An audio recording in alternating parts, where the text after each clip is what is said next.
नाजरीन, सियालकोट में उस्ताद मुबारक अली ने भगवाल में किंग पावर फिटनेस जिम की दूसरी ब्रांच का इफ्तिताह कर दिया है, जबकि अरसा 10 साल से पहली ब्रांच दीवाना वाले नौजवान नस्ल के लिए अपनी खिदमात को जारी रखे हुए था। किंग पावर फिटनेस जिम दीवाना वाला चौक और King Power Fitness gym branch Bhagwal में कायम है। उस्ताद मुबारक अली ने इंतहाई मेहनत और लगन से नौजवानों की तरबियत की है, जो किसी भी तारुफ की मोहताज नहीं है, जबकि इस जिम क्लब की तरबियत याफ्ता नौजवान अपनी इम्तियाजी पोजीशन कायम रखे हुए हैं। Basharat Ali master Sialkot master division और मास्टर पंजाब का एजाज रखते हैं। मुसलसल 3 मरतबा चैंपियनशिप पाकिस्तान का एजाज पाकर Anas Rizwan junior master Sialkot junior divisional master करार पाए। मोहसिन जूनियर मास्टर सियालकोट और गुलाम मुस्तफ़ा मास्टर डिविजनल गुजरावाला थे।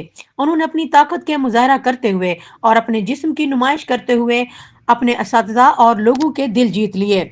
उस्ताद मुबारक अली का कहना था कि सियालकोट ब्रांच की तरह भगवाल ब्रांच में भी इसी तरह तरबियत की जाएगी, ताकि आगे जाकर कौम और मिल्लत का नाम रोशन किया जा सके।